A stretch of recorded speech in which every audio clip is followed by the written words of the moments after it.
কৃষ্ণা, রাধে রাধে বন্ধুরা, তোমরা কেমন আছো? আশা করি তোমরা সবাই মোহিনী একাদশী ব্রত পালন করছো। আমিও এই মোহিনী একাদশী ব্রত পালন করছি। আজকে আমি তোমাদের পড়ে শোনাবো মোহিনী একাদশী ব্রতের মাহাত্ম্য কথা।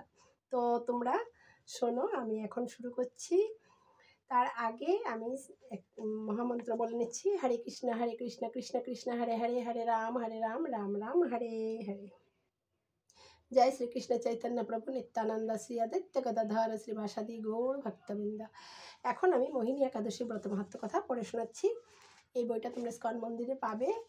আমি মলাট করে রেখেছি, তাই নামটা দেখতে পাচ্ছ না। একাদশী ব্রত মাহাত্ম্য কথা বললেই বইটা দিয়ে দিবে। এখানে বলা হয়েছে যে কর্মপুরাণে বৈশাখ শুক্লপক্ষের মোহিনী একাদশী ব্রত মাহাত্ম্য বর্ণনা করা হয়েছে। মহারাজ যুধিষ্ঠির বললেন, হে জনার্দন, বৈশাখ শুক্লপক্ষীয় একাদশীর কি নাম, কি ফল, কি বিধি, এই সকল কথা আমার নিকট বর্ণনা করুন। উত্তরে ভগবান শ্রীকৃষ্ণ বললেন, হে ধর্মপুত্র, আপনি আমাকে যে প্রশ্ন করেছেন, পূর্বে শ্রী রামচন্দ্র বশিষ্ঠের কাছে এই একই প্রশ্ন করেছিলেন। তিনি জিজ্ঞাসা করেছিলেন, হে মণিবর, আমি জনক নন্দিনী সীতার বিরহজনিত কারণে বহু কষ্ট পাচ্ছি, তাই একটি উত্তম ব্রতের কথা আমাকে বলুন, যার দ্বারা সর্বপাপ ক্ষয় ও সর্বদুঃখ বিনষ্ট হয়। এই কথা শুনে বশিষ্ঠ দেব বললেন, হে রামচন্দ্র, তুমি উত্তম প্রশ্ন করেছ। যদিও তোমার নাম গ্রহণেই মানুষ পবিত্র হয়ে থাকে, তবুও লোকের মঙ্গলের জন্য তোমার কাছে সর্বশ্রেষ্ঠ ও পরম পবিত্র একটি ব্রত কথা বলছি। বৈশাখ মাসের শুক্লপক্ষী একাদশী মোহিনী নামে প্রসিদ্ধ। এই ব্রত প্রভাবে মানুষের সকল পাপ ও দুঃখ ও মোহজাল অচিরেই বিনষ্ট হয়। তাই মানুষের উচিত সকল পাপ ক্ষয়কারী ও সর্বদুঃখ বিনাশিনী এই একাদশী ব্রত পালন করা। একাগ্র চিত্তে তার মহিমা তুমি শ্রবণ করো। এই কথা শ্রবণ মাত্রেই সমস্ত পাপ বিনষ্ট হয়। পবিত্র সরস্বতী নদীর তীরে ভদ্রাবতী নামে এক সুশোভনা নগরী ছিল।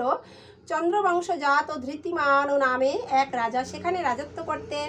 সেই নগরীতেই ধনপাল নামে এক বৈশ্য বাস করতেন। তিনি ছিলেন পূর্ণকর্মা ও সমৃদ্ধশালী ব্যক্তি।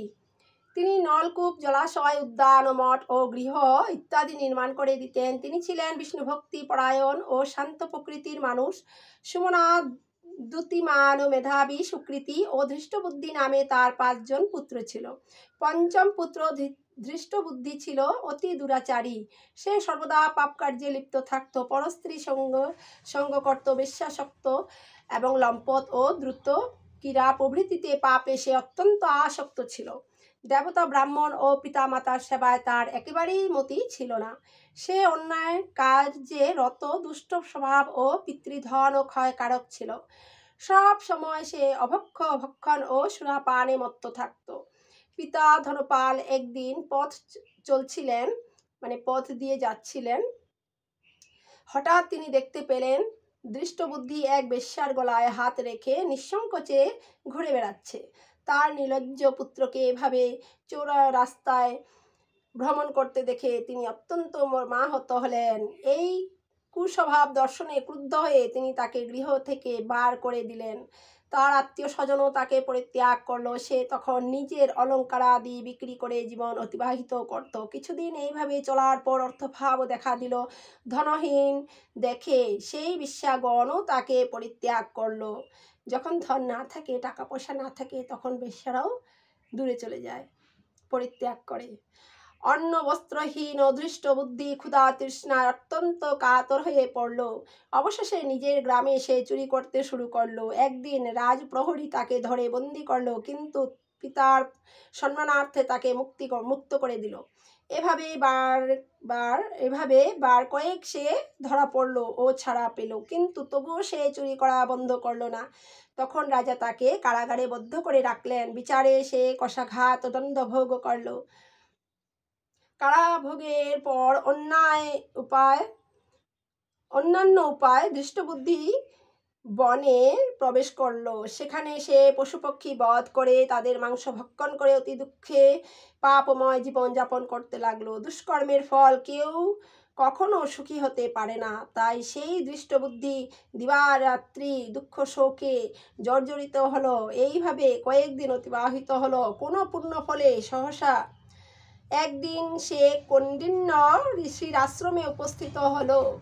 বৈশাখ মাসে ঋষিবর গঙ্গা স্নান করে আশ্রমের দিকে প্রত্যাবর্তন করেছিলেন। শোকাকুল ও দৃষ্টবুদ্ধি তার সম্মুখে উপস্থিত হলো। ঘটনাক্রমে ঋষির বস্ত্র হতে এক বিন্দু জল তার গায়ে পড়ল। সেই জলস্পর্শে তার সমস্ত পাপ দূর হলো।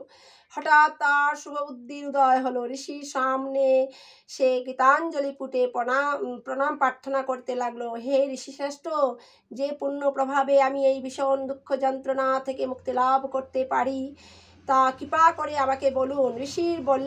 ঋষিবর বললেন, বৈশাখ মাসে শুক্লপক্ষের মোহিনী নামে যে প্রসিদ্ধ একাদশী আছে তুমি সেই ব্রত পালন করো। এই ব্রতের ফলে মানুষের বহু জন্মাঞ্জলিত পর্বত পরিমাণ পাপ রাশিও ক্ষয় হয়ে যায়। যদি পর্বতের সমানও পাপ থাকে সেটাও ক্ষয় হয়ে যায়। মহামুনি বশিষ্ঠ বললেন, কুণ্ডিন্য ঋষির উপদেশ শ্রবণ করে প্রসন্ন চিত্তে ধৃষ্টবুদ্ধি সেই ব্রত পালন করলো। হে মহারাজ, রামচন্দ্র এই ব্রত পালনে সে নিষ্পাপ হলো, দিব্য দেহ লাভ করলো। অবশেষে গুরুরে আরোহণ করে সকল প্রকার উপদ্রবহীন বৈকুণ্ঠ ধামে গমন করলো। হে রাজন, ত্রিলোকে মোহিনী ব্রত একাদশী থেকে আর শ্রেষ্ঠ ব্রত নেই। যজ্ঞ, তীর্থস্থানে দান ইত্যাদি কোনো পুণ্যকর্মের এই ব্রতের সমান নয়। এই ব্রত কথা শ্রবণ কীর্তনে সহস্র গোদানের ফল লাভ হয়।